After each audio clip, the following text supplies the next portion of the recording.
कहानी याद आती है कि मैं एक बार सुबह जा रहा था, तो एक काला कुत्ता था और मैं अपने भाग जा रहा था आम लेने।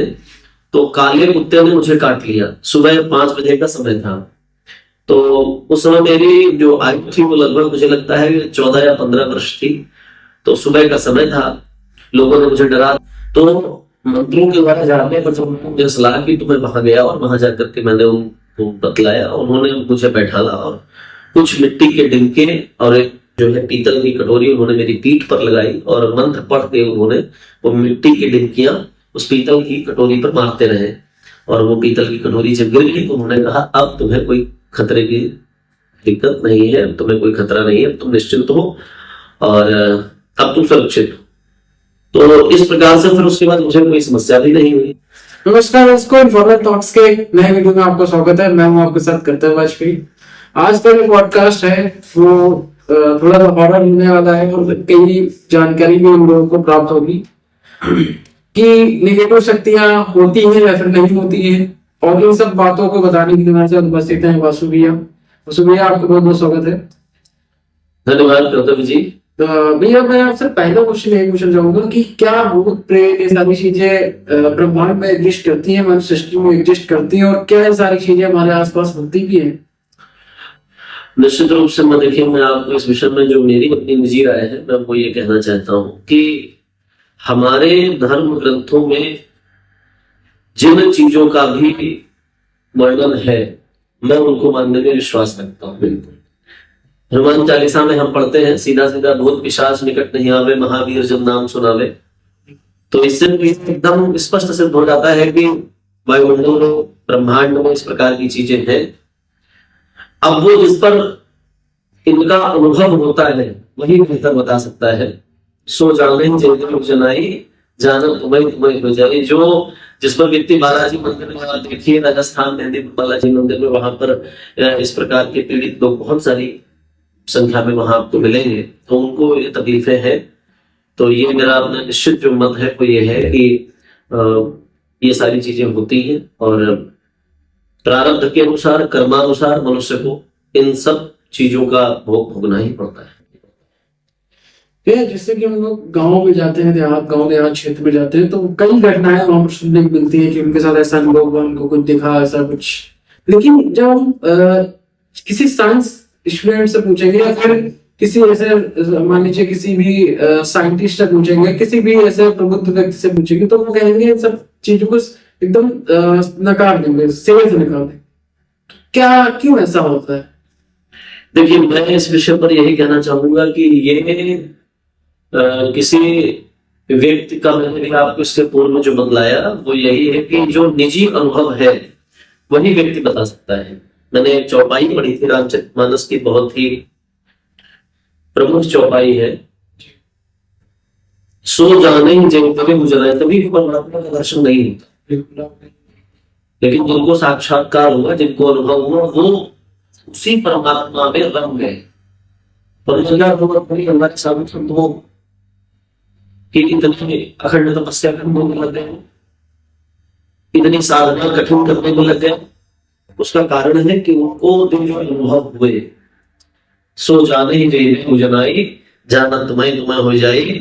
तो ये जो विज्ञान धारा के पढ़े हुए हमारे विद्यार्थी हैं उनका अनुभव, उन्होंने एक अलंकार पढ़ा था, मेटाफर में एक एग्जाम्पल आता है, experience is the best teacher. अनुभव ही सबसे अच्छा अध्यापक है। जिस दिन उनको सामाजिक अनुभव, आध्यात्मिक अनुभव उनके जीवन में जिस प्रकार होते रहेंगे उस प्रकार उनके अपने निजी स्टेटमेंट भी बदलते जाएंगे। भैया, एक क्वेश्चन हो रहा है कि जब ये सारी नकारात्मक शक्तियां होती हैं तो बिल्कुल जैसे कि आपने कहा है, हम लोग मानते हैं, तो कहते हैं कि जैसे अमावस की रात होती है, उस अमावस की रात को कई लोगों को ऐसा एक्सपीरियंस भी हुआ है और ये सारी कहा जाता है कि ये सारी शक्तियां जो नकारात्मक शक्तियां अधिक प्रभावी होती हैं। तो क्या इसके बारे में क्या आपका विचार? देखिए, ये बड़ा रहस्य है और मुझे लगता है कि अदृश्य ऊर्जा इस संसार का सबसे बड़ा रहस्य है। तो मैं आपको एक एग्जाम्पल से इस चीज को समझाना चाहता हूं कि जब आप जानते हैं कि पूर्णमासी का चंद्रमा जब आता है तो समुद्र में ज्वार और भाटा बिल्कुल। बहुत ही एकदम वेग से आता है। तो ये एक हमारा इस जगह पर एक तर्क ये जा रहा है कि जब आप पूर्णमासी की रात्रि में ज्वार भाटा समुद्र में आ सकता है, तो अमावस की रात में भूत प्रेतों की शक्तियों में भी बढ़ोतरी होती होगी। तो ये अनुभव का विषय है, मैं फिर इसको बार बार कह रहा हूं। और लेकिन मैं ये जरूर जानता हूं कि जो सत पथ पर चलता है, जो उसका जीवन अच्छा है, जो आचरण से पवित्र है, नकारात्मक शक्तियां उसको नुकसान उतनी जल्दी नहीं पहुंचा सकती, ये मैं मानता हूं।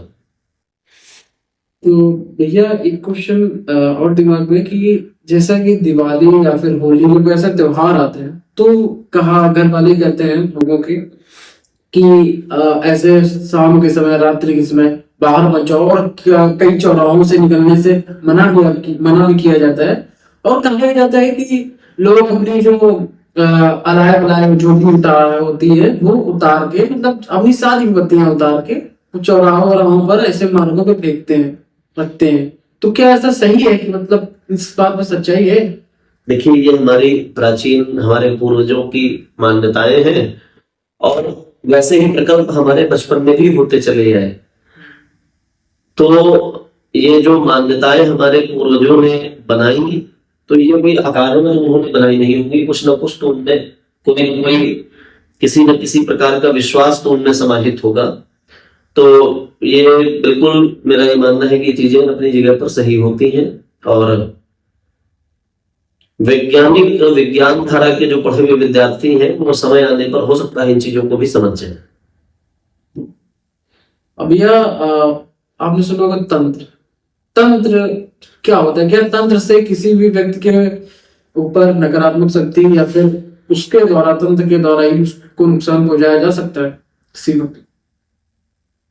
अब ये तो मैं आपको एक उदाहरण के माध्यम से बताऊं कि शंकराचार्य जी से एक शास्त्रार्थ हो रहा था। उस शास्त्रार्थ में उनसे एक ऐसे विषय पर उनसे पूछ लिया गया कि वो उस विषय को नहीं समझते थे।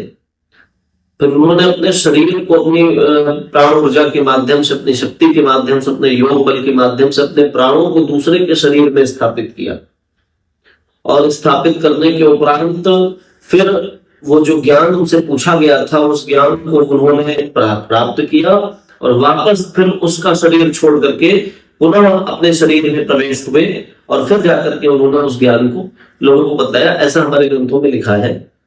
तो जो आपने भी प्रश्न किया कि तंत्र के द्वारा किसी को नुकसान किया जा सकता है, तो जब मैं ये मानता हूं, क्योंकि मैंने अपने बचपन में देखा, मुझे भी एक छोटी सी कहानी याद आती है कि मैं एक बार सुबह जा रहा था, तो एक काला कुत्ता था, और मैं अपने बाग जा रहा था आम लेने, तो काले कुत्ते ने मुझे काट लिया। सुबह 5 बजे का समय था।